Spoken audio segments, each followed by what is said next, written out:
DJ LeRoy. Night Watchman. How you doing, buddy? I'm good. How are you? Good, good. So we have a week to go before what? The big game, the The show. big game. Don't say the SB thing because we haven't cleared that with the league office. You know, they might come down on us with an injunction. How dare you say super without putting another word between bowl? That's right. Absolutely, absolutely. So you know what? This is going to be a nice little show because we have some of the OGs and the young Turks to talk sports. And which one are you? Come on, man. You know, I'm Midland. How's that? I'm Midland. Right, Okay. right there. So why don't we bring out one of these brothers? Like I said, he's cleared himself up. He's wiped away any tears and doubts. And I say that because remember, he's from Maryland, and that could only be my nephew, my love. And that's Marcus Reynolds. Bring him out here. All right. All right. Peace. Marcus, how you doing, buddy? On? All right. Great. How you doing? Good, man. So you ready to get into it, huh? Let's do it. I'm ready. All right. Beautiful, beautiful.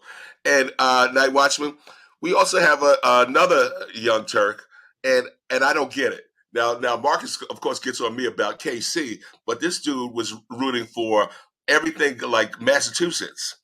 From New England when Tom was there, and also even the Celtics, I'll say. And that could only be my nephew, John. Yeah. What's up, buddy? Not much. So you gotta clarify that by saying by the time I was doing that, I was spending most of the time in America in Massachusetts. That's true. In the vineyard. That's right. Since I've been back, though, it's been the Knicks, Jets, and the Mets. Okay. And the league has continued. So you have seen the light. I love this. Okay. Don't hold people in their history. Hold them where they are now. You got it. Well, Night Watchman, then we got to go back down to Maryland and bring out one of the OGs, and we call him affectionately Revy Rev, and that, of course, is Brian Murray. Yes. Oh, shoot. Oh, he's ready. Night Watchman, see, he's got the jersey on, man. Of course he does. Of course I do. Good morning, gentlemen. How's everyone? Good, my brother. Good. All right.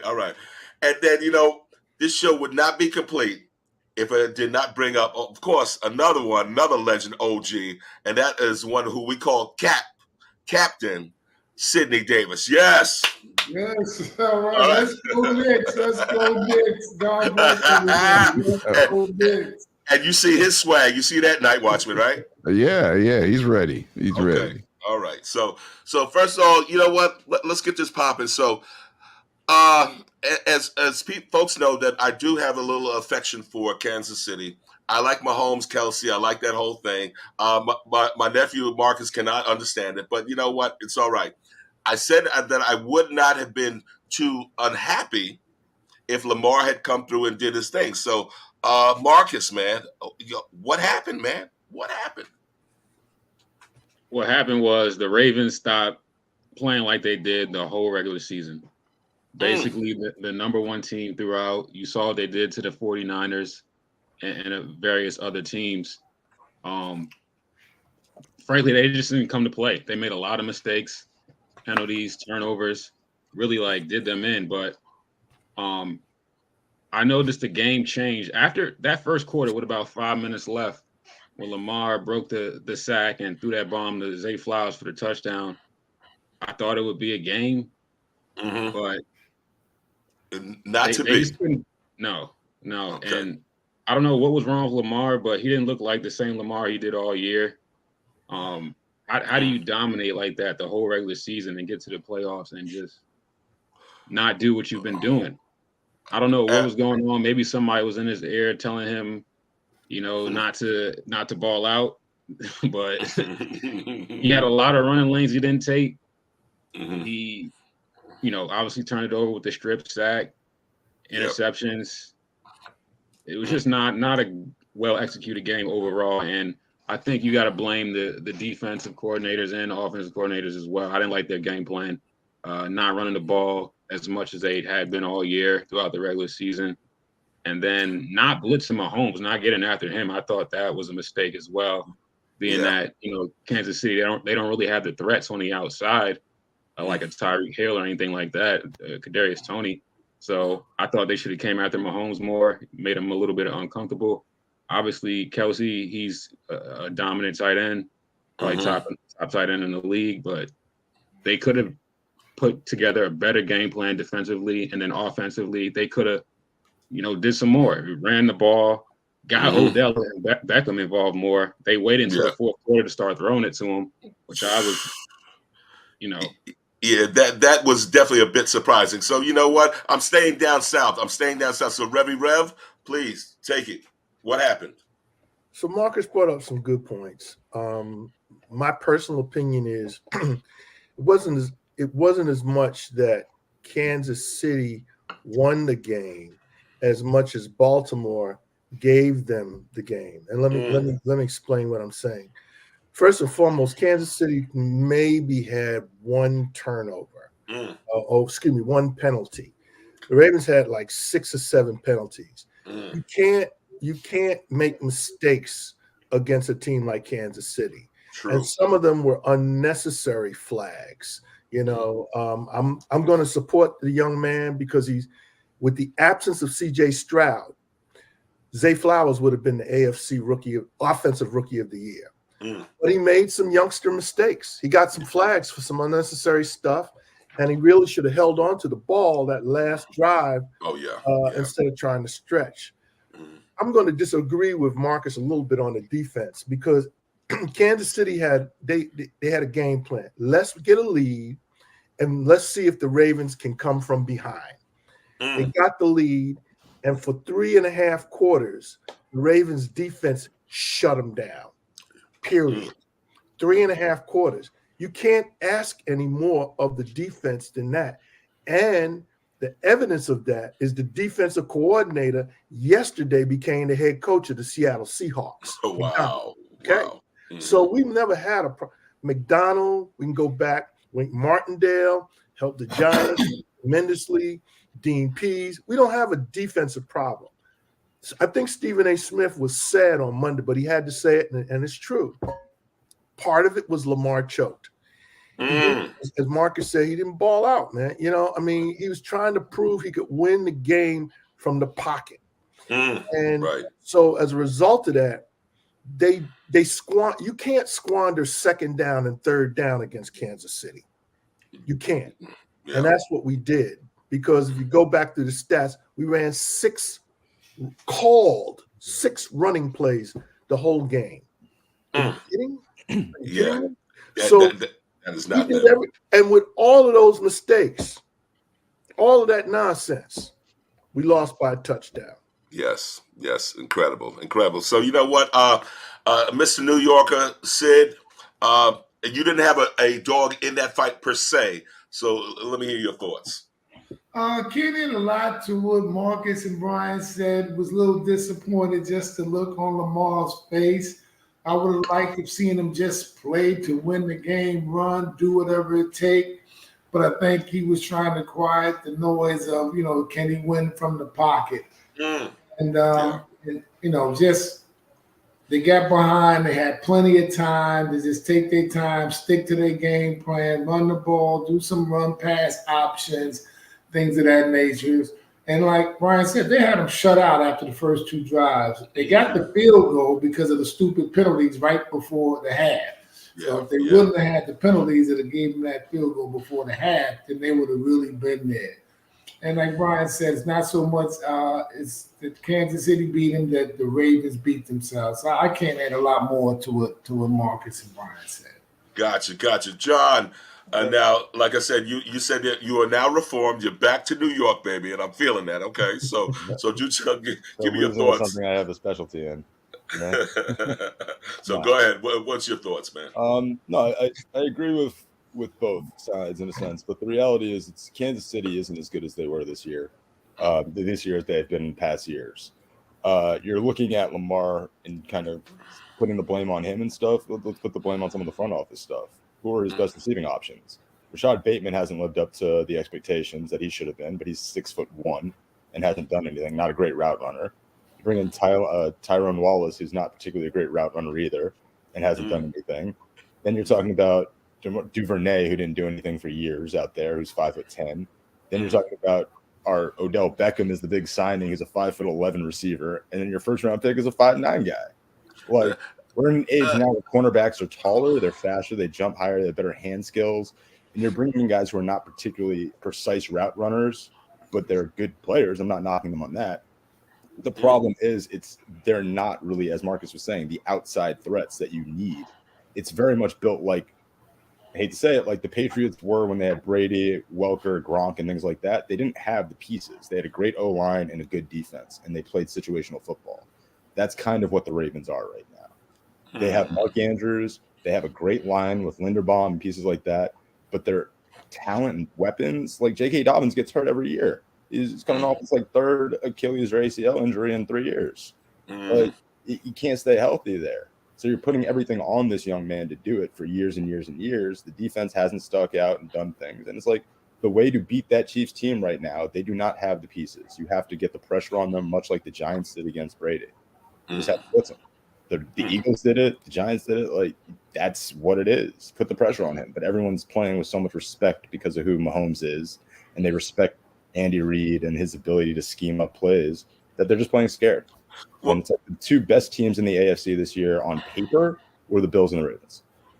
True. Well, okay. So one of the things that, of course, John said, I'm not sure because Odell Beckham, how come, and Rev, I didn't even know that he was not hurt and whatnot until they started to target him in the fourth quarter. Should not they have not used that weapon early on, man? What was going on?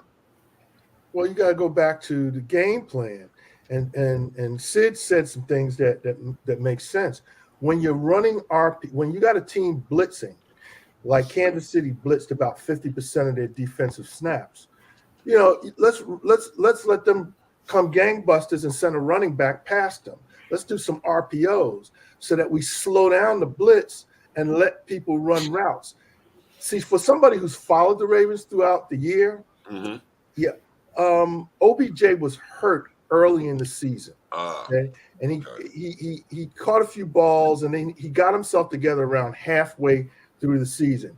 Him and Aguilar could be depended upon on third down plays. If they could get their hands on the ball, it was a catch. Now, are they the kind of people like Zay Flowers that you can send down the sideline and know that he can outrun any defensive back? No. But they were reliable on third down. And during the course of that game, we never got to the point where we could use second and third down more wisely, because all Reed had to do was send the kitchen sink. And,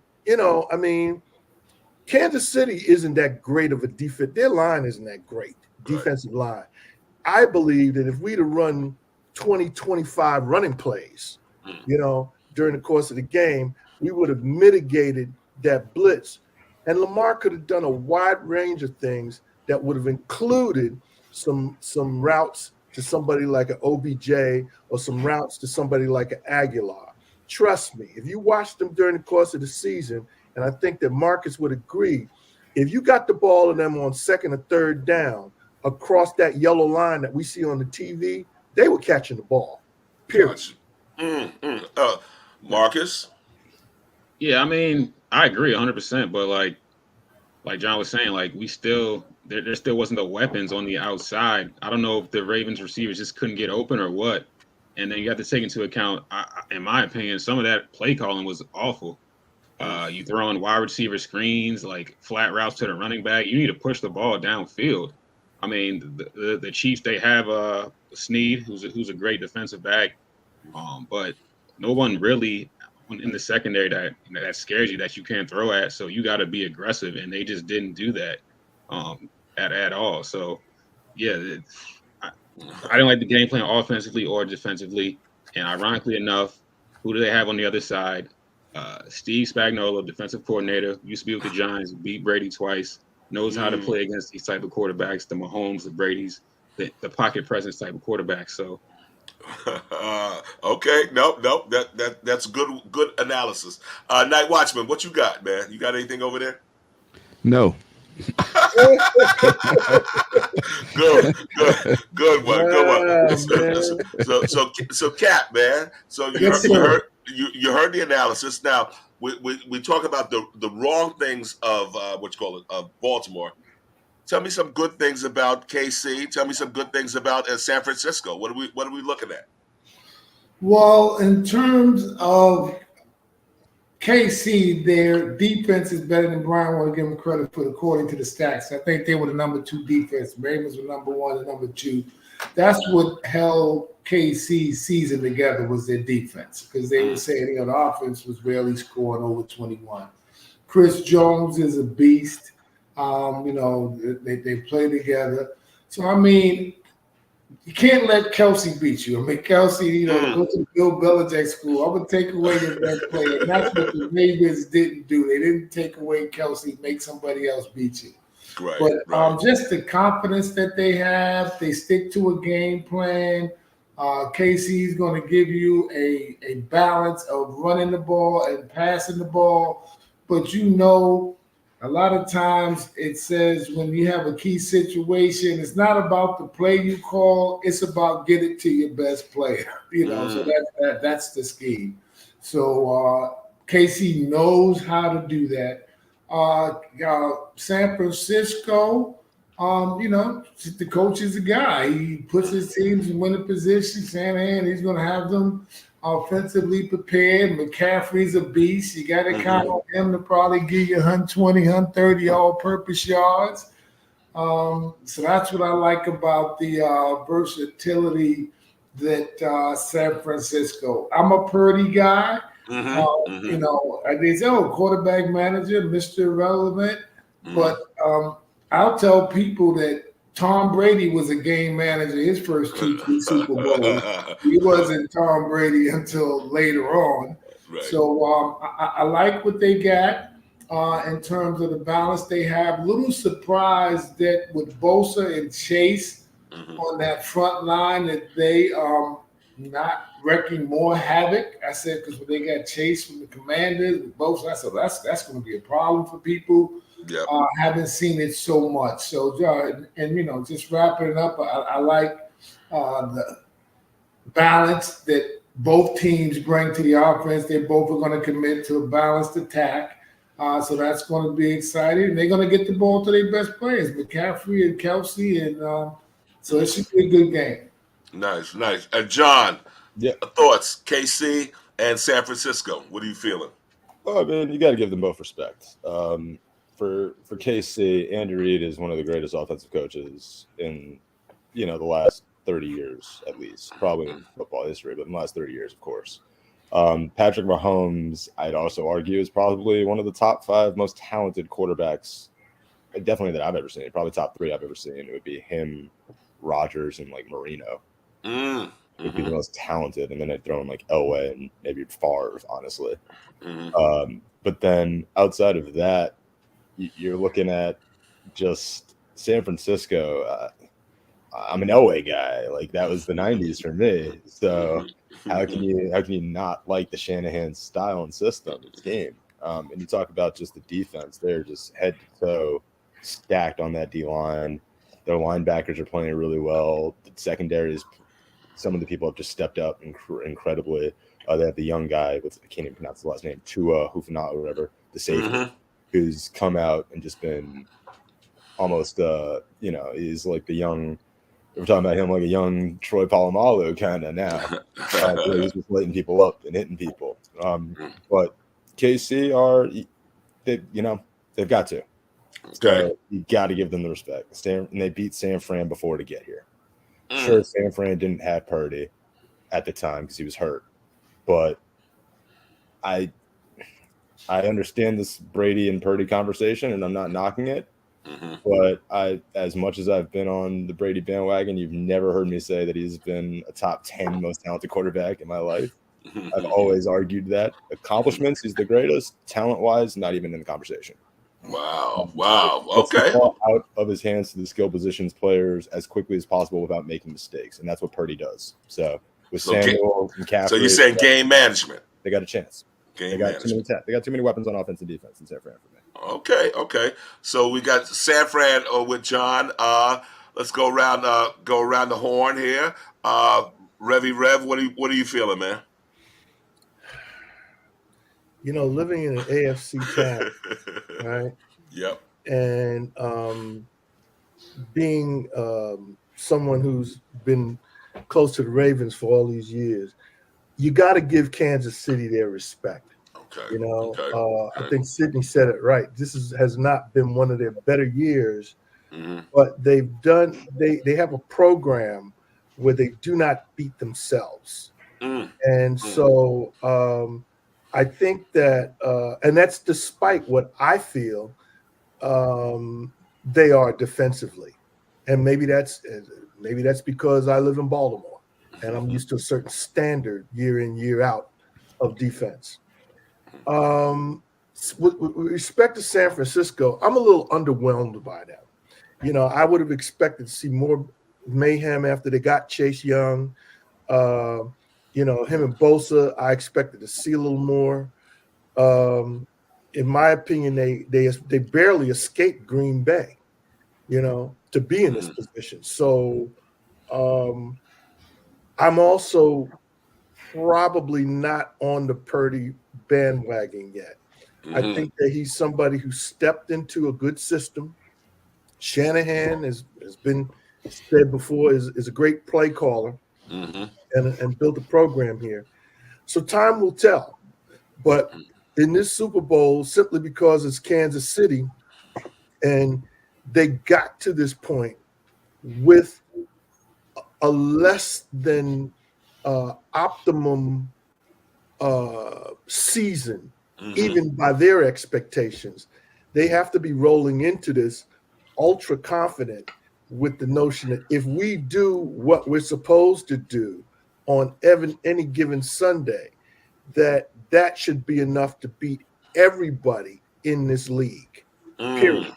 Wow. And so, that's why I say, I think it's going to be Kansas City. Period. I would say I'm gonna give them at least a touchdown. I wouldn't be surprised if they won by 10 points. Wow. Okay. Marcus, do tell. What are you feeling? Right now, I'm on the fence. I kind of want to wait a little bit until the sports books do what they do. I find it interesting that Vegas has the Niners favored after what we've seen in the playoffs and everything. Like, how are the Chiefs not favored right now? But is what it is. I think I wouldn't be surprised if the Niners won. Honestly, like, the Chiefs, they're good and all, but like John was saying earlier, they're not as good as they were in previous years as they were this year, like by a landslide. Like, it's not even close. Like, they're not what everybody is touting them to be right now. And there's a lot of Mahomes is the GOAT talk going on right now. You ain't feeling it. Yeah, I can see them laying an egg and losing to San Fran. I mean, they have a great defense. John Lynch in the front office, they put together a great team over the years. I mean, say what you want about Brock Purdy, but I mean, he does what he needs to do, to keep them in games. You saw him against the Lions when they came back. He was running more than like Lamar did in the AFC Championship. True. He was taking off at every instance. So, I wouldn't be surprised if San Fran knocked them off. I mean, they have the pieces, they got the talent, and the coaching as well. I mean, I do question Shanahan. You know why, but yeah, gotcha. I probably won't know for sure until I see what Vegas is talking about. Okay, fair enough. Sid, what do you feel? Ooh, but since I got a call, I feel like I'm gonna be rooting for San Francisco to win the game. I'm sorry, Curtis. My God! I feel like San Francisco is going to put together now with Debo and that with Casey's. I'm going with a gut feeling. Let's put it that way. I would never bet against Mahomes, but my gut right now says San Francisco. Okay, fair enough. And NightWatchman, what are you feeling, man? Talk to me, man. Okay, so I'm going to give you two answers. One is who I'm rooting for, which has nothing to do with my thoughts on who is going to win, but as a preference, I'm going to go with San Francisco. Number one, I was in San Francisco in December. My brother-in-law is out there. I like the city. And number two, Kansas City still has a Native American slur as their name. They're the last ones left that haven't changed that out. So, hey, they're not a Redskins. I mean, come on. Okay, this is my segment, so you get to say what you want. We already know you're a fair weather team, but you've landed in KC for a while, so that's cool. But now, from an analysis standpoint, I would say this. Now, I feel like the battle between quarterbacks is overhyped by the media. However, it comes into play when teams are evenly matched and it comes down to the end of the fourth quarter, and a lot of times it comes down to who's got the ball last and can that quarterback move the ball and score and win. And so if it's Brock Purdy versus Mahomes at the end in a close fourth quarter game, I'd have to go with Mahomes. Okay, fair enough. I think that's a reasonable. Brock Purdy is a good quarterback. He has not shown yet that he's ready to be considered as an elite or a great quarterback. Now, maybe he shows up in this Super Bowl and changes everybody's minds and writes a new chapter for himself. But until that happens, I would have to say we have to look at the track records and know that Mahomes is a beast when it comes to winning. Winning. Period. Okay. So. That's my take. Thank you. So, needless to say, before we move on to the NBA, we'll have some last comments in terms of the NFL. There were a couple of disappointments, certainly this season. Well, we certainly know, a quote unquote, America's team. What the heck happened? I mean, yeah. What happens? It happens every year about this time. What are you talking about?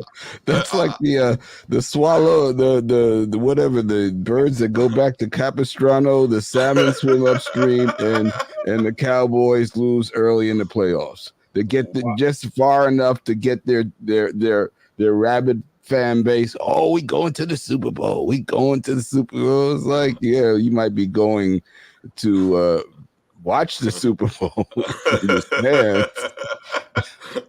Not good. Okay, so Marcus, are you surprised at some of the early exits there? What are your thoughts, man? Man, Dallas, even when they lose, they win the Super Bowl just because they generate so much money for that team itself and the league. So I mean, watching them lose is always fun, but is it surprising? No, like Dak Prescott just isn't it. I don't care. I watched them. They've won a lot of games this year, right? And I've seen them play. But if you look at him play, he throws the same. He has the same type of routes he likes to throw, and they sat on those slants and took one back to the house. He's just not a good quarterback. He doesn't make adjustments. He can only play one type of style, and he's not a winner. Like, nah. I'm not surprised at all by that. Gotcha. Okay. Fair enough. So, besides Dak and some of the other exes, were you surprised at the Lions going as far under a golf that they did?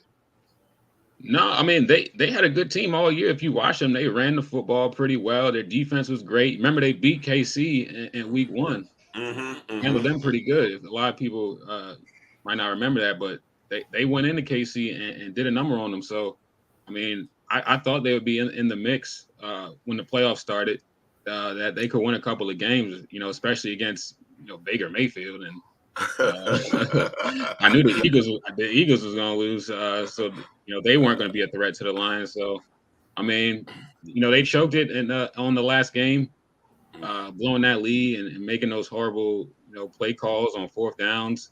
But I expected them to be pretty good. I mean, they played well all year. Gotcha. And you know what, and Rev, man. So certainly we talked about America's team there for a minute, and give me your thoughts on that. But also, Jalen Hurts, man. You got to tell me what happened there, man. Well, first let's talk about America's team. Go ahead. I saw a graphic yesterday. Since the NFL has realigned with all of these divisions to get to the playoffs. Yep. There are 5 teams that have never shown, and that I think it was 2002, somewhere thereabouts. They started this new alignment. There are 5 teams that have never shown up in a championship game in their respective conferences. Dallas is one of them. Wow. Dallas has not shown up in a championship game since the NFL has realigned all of these divisions and stuff. I may have the year wrong, but I got the fact absolutely right. I think they got an organizational deal, man, where they take too long to let go of dead weight. I mean, look how long it took for them to get rid of the head coach that preceded their current head coach. Look how long it took for them to make a decision that Tony Romo was not that guy. And I think that they're tiptoeing that line now with Dak. And I'm not saying that Dak isn't a talented quarterback. This just may not be the place for him. Just the same thing happened to Jared Goff and Matt Stafford. This just may not be the place for him. The final thing I'll say about Dallas before we move on, you wanted to talk about the Lions, I believe. Yep. The final thing I'll say about Dallas that irks a lot of people, Stephen A. Smith got it right. It's not necessarily the team, it's the fans. You know, I feel about them the same way living here in Baltimore that I feel about the Steelers fans. You know, when you're having a bad year and a mediocre year, just stand down and be quiet. You know, I live in a city where we got to hear about 6 championships from the Steelers. And half those championships came before Google was invented, okay?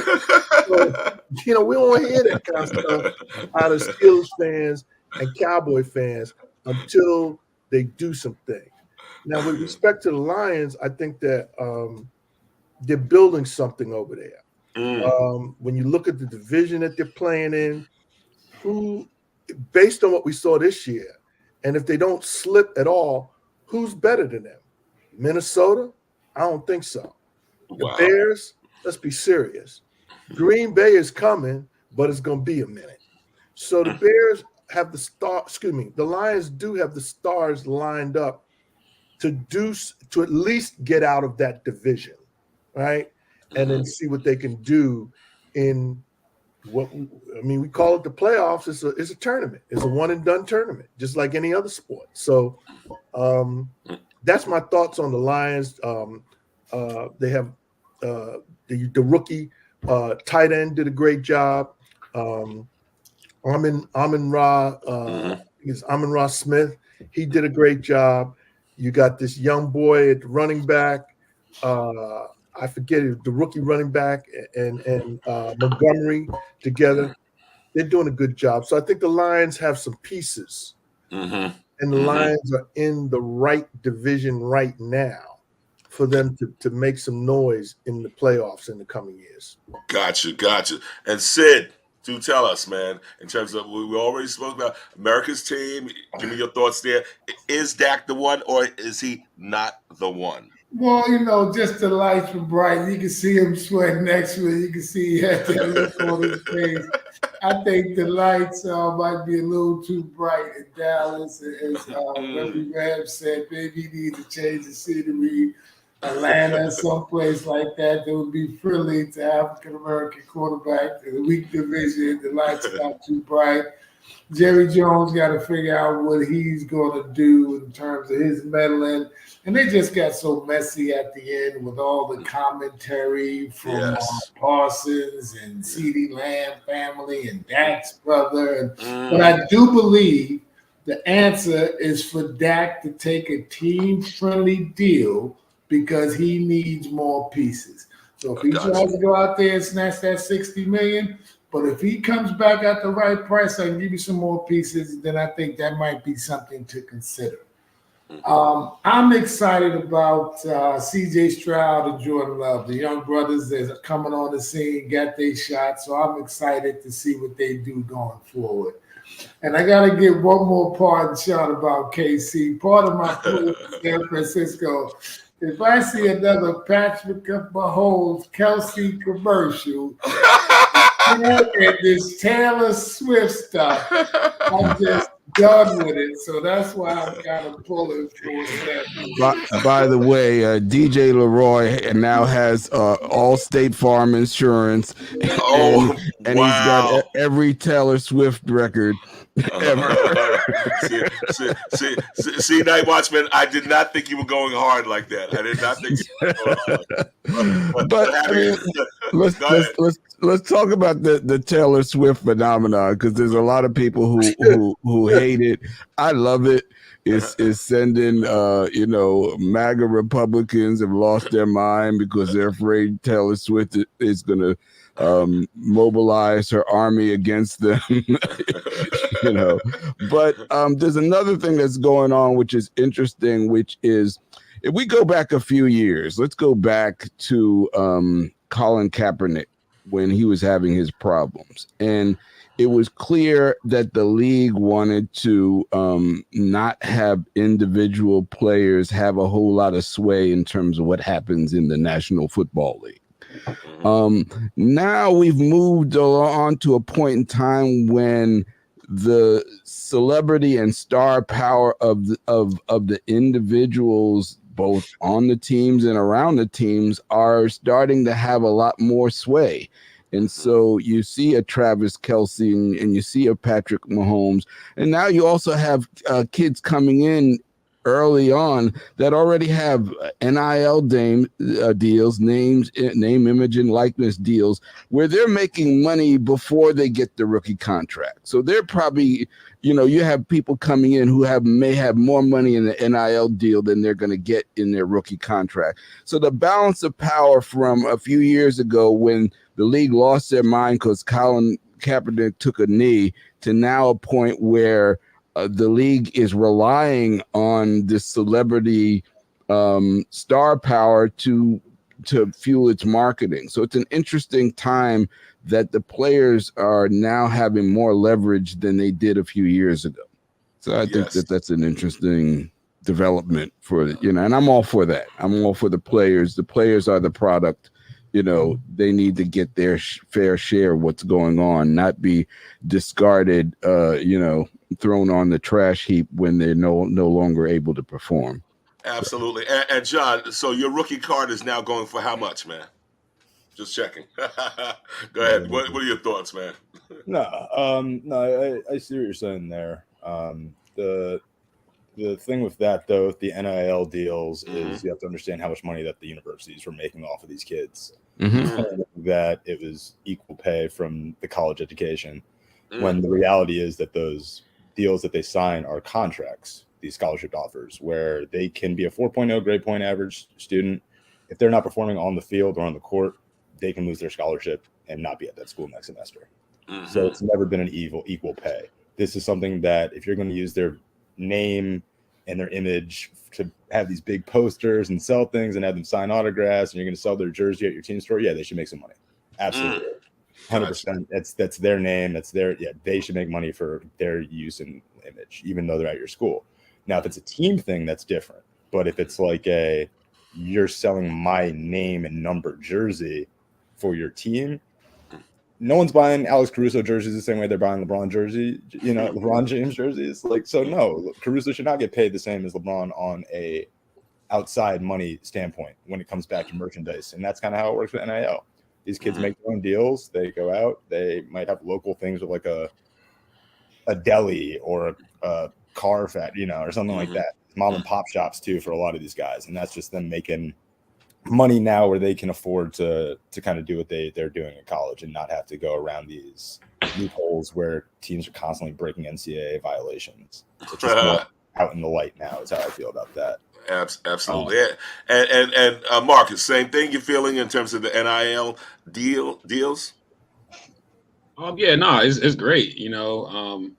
Personally, I'm happy that the NCAA football video game is coming back just July. Before they had to stop making it because players were getting their likeness used in the game and not being compensated. So now they can be in the video game and get compensated and get paid and have their likeness in there. So, I think it's great for fans and obviously the players. I do think I'll say this from like a fan's perspective and just watching it. Of course, I want everybody to get paid, but like the player movement is kind of crazy. Like players can just leave and get into a transfer portal and be on a whole different team the next year. That aspect is different. It kind of like makes it hard to keep up with from a fan's perspective, in terms of like players you want to follow. But I think it was definitely overdue, like this whole NIL thing and players being compensated. That was long overdue. And as John was saying, you know, for long times, you know, these schools have been making billions off these college athletes, which is crazy and unjust. So the fact that they're in the game now, you know, advocating for themselves, you know, becoming their own brands, I think it just coincides with like the world. That's the world we're in. Everyone is, you know, doing their own thing, trying to make stuff work for themselves and create their own opportunities. So I think that's awesome. Beautiful. And so, gentlemen, we're now going to go to the NBA. And certainly, you know what? We got to start off because I see one brother, of course, has brought the sure enough swag here, and that, of course, is the cap. Because my question was, are these Knicks real? Is this real? So, Sid, tell me, man, what are you feeling, man? I gotta believe it, Curtis. I gotta believe we're real. And because we're playing defense, you know, you guys know I like to play defense. Curtis, you like to play defense. Yep, that's it. Brian just wanted to score the ball, but that's another story. But I just like the, you know, I just like it. Then the Villanova little chemistry is real with Howard, Devo, and Brunson, and you know, I just think we're starting to play the ball the right way. In this OB trade, we got that wing defender, and I looked out there on the court, and I'm like, everybody brings a defensive mentality and presence, and you know, we're gonna make the Garden hopefully, you know, a tough place to win at, like you know, it was in the past. So I would say the Knicks is real. And I would say the upside is, you know, get us to a Eastern Conference finals. So if we get there, get into a 6-7 game series, I would consider it a very successful season. And I don't think we need to make any trades or anything come the deadline next Thursday. Gotcha. And of course, Rev, you're there in Maryland, but I know your heart is still up here with the Knicks. So do tell me, what are your thoughts, man? Is this a real team?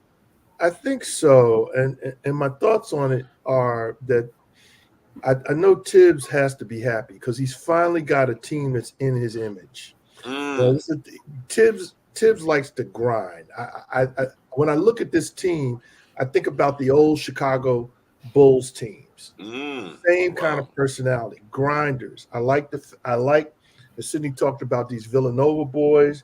He's got Dante DiVincenzo. He's got Hart. He's got Brunson. Those three boys are going to give you everything they got. I'm very surprised and pleased that McBride has showed up and made us quickly not forget, but to not be as worried that you know, IQ is now gone somewhere else. You know, some of the people that we bought in the trade, I wasn't quite sure about the big man that came from Toronto in the trade. But, you know, I mean, for the amount of time that I get to see the Knicks, because I don't see them as much as you guys, I've been impressed. So I think that they definitely, what they need to do is stay somewhere between 1 and 5 in the seeding. Okay. If they can stay somewhere like that, I think it's a successful season. And I think that they can move deeper into the playoffs if they don't have to see Boston and Philly right at the outset. And that should be their goal. Let Boston and Philly fight with some other teams for a while. And then by the time we see them, we're deep in the playoffs. Only other thing I'll say is if we can stay injury-free, I think we can make a deep run. I think we can make a deep run, and I'm like I said, I wouldn't overlook the possibilities of an Eastern Conference final matchup. Wow. Okay, John, do tell. What are you feeling, man, with these Knicks? What are we defining as real? Well, I mean, in other words, their record, is this an anomaly, or are they going to continue this? We are built to be a playoff team right now. Okay. Do I think that we are currently built to get out of the second round? No. Mm. But that's because Jalen Brunson's our best player. Julius Randle tends to revert back into a scrub when it's the playoffs because he wants to be the superstar, and he starts chucking 13 threes, and he doesn't hit them. He stops playing in the paint and in the post. We just got rid of Quickly and RJ Barrett to bring in Precious Uchiwa or whatever, and OJ Anunoby, which OJ plays better defense and is a more solid, consistent player than either Quickly or Barrett, but doesn't have the same upside potential.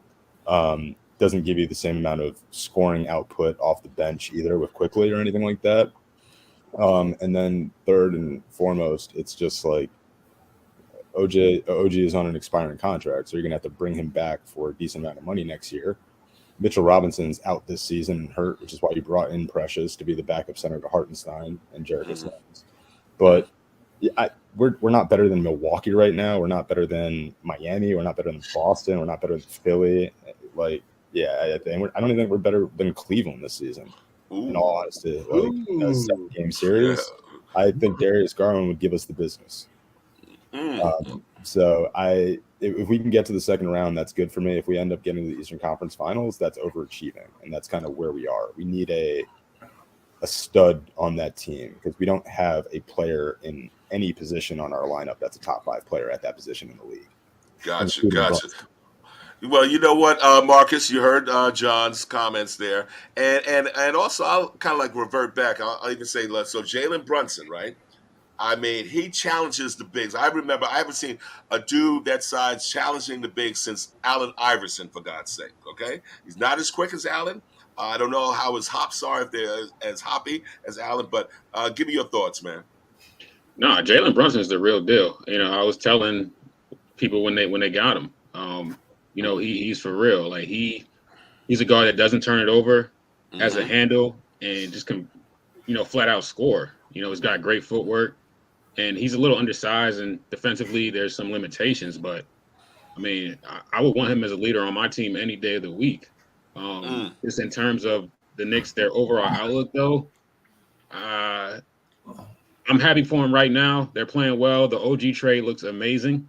They're playing great defense. Tibbs is doing what he does, but I think it comes back to Tibbs. He doesn't make adjustments in the playoffs. He's not an offensive mind, so I think that will be their pitfall.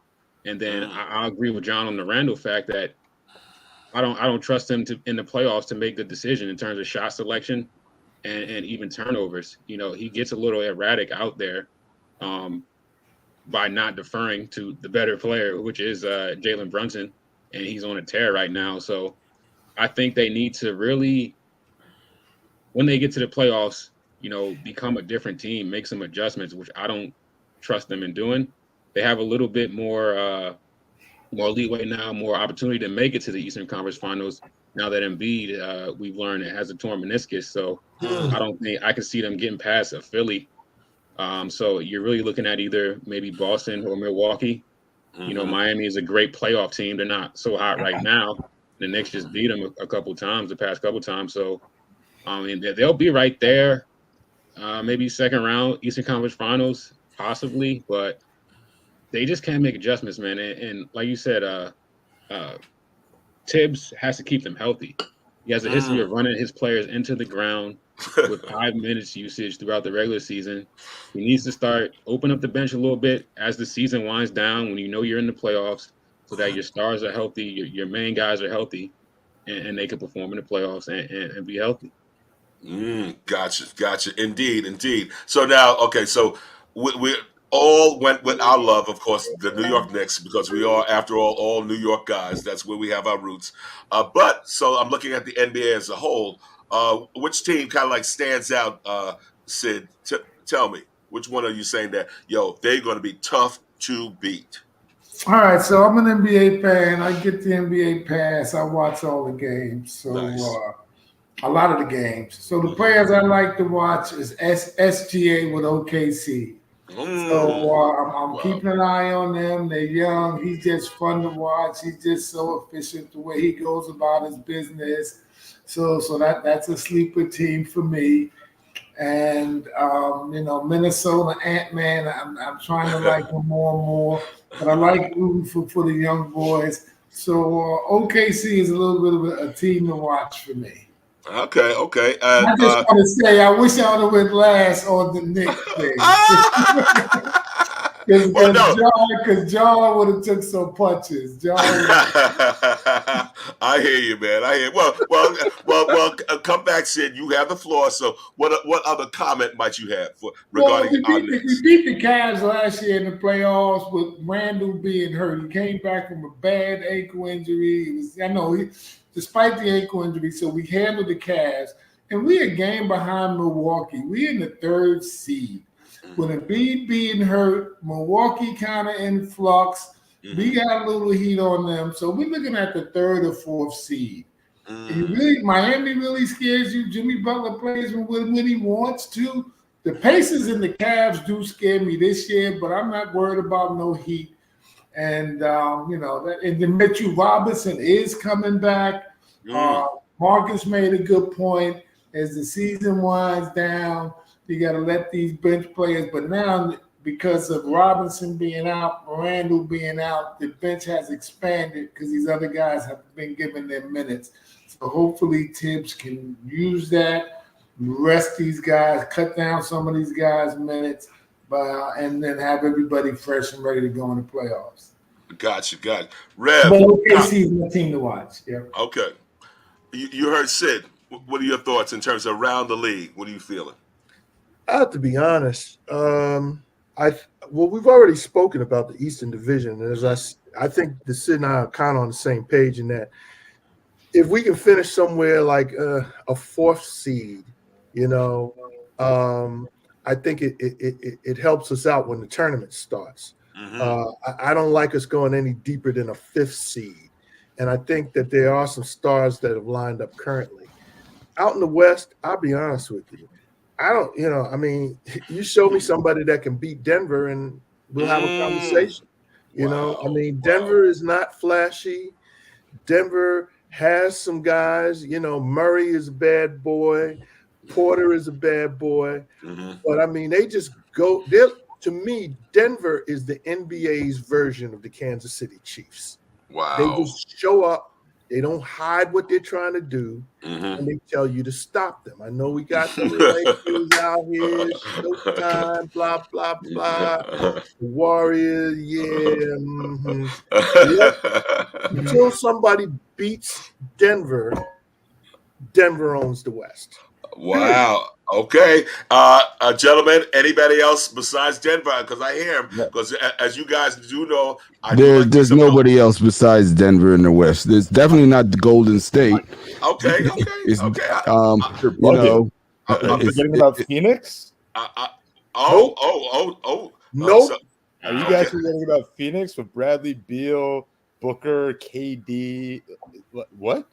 There's a difference between the team that's built for the regular season, and then there's a 7-game series against other teams.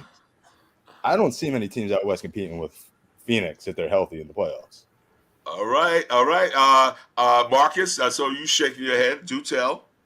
Nah, I don't think Phoenix is a threat. They don't have enough depth on their bench to really do anything. I don't like Brad Beal as their point guard. I think that's a terrible, awful decision. I like Minnesota. I think they got a great team. Anthony Edwards is balling right now. OKC could possibly make some noise. They might not win a couple, playoff series because they are a young team. But you gotta look at, I say, Minnesota and Denver out west, and then if the Warriors get in, they could always be a threat. So it's really up in the air. I would say this is the most parity or you have in the league right now. It's really tough. You can make a case for a lot of these teams that you could say would go to the final or possibly win it. So it's wild in the West specifically. Wow. So Sid, you hear that? It's up in the air. Anybody's game. Tell me, in terms of the West, what are you feeling, man? Speaking of OKC, I don't trust Phoenix. I don't know durability. I just don't trust him. I've seen Durant get bullied the last 2 playoffs when the intensity picks up and the refs let a lot of stuff go. So Durant, he's on the watch for me that he got to show he can get it done in the playoffs at a high level. The Clippers are a little bit of a sleeper. They might be the 2nd or 3rd seed because you got Paul George and Harden and those guys playing for money. They may have the 3rd best record in the West. So they got a lot of playoff experience. I like their coaching, Tyrone Lue. So the West is a crapshoot. But when I watch, the one I'll have again a rooting interest for would be OKC. But it's wide open out in the West. Sacramento got a couple of pieces. I don't expect them to do anything, but they may give somebody a run, extend the series or 2. Yeah.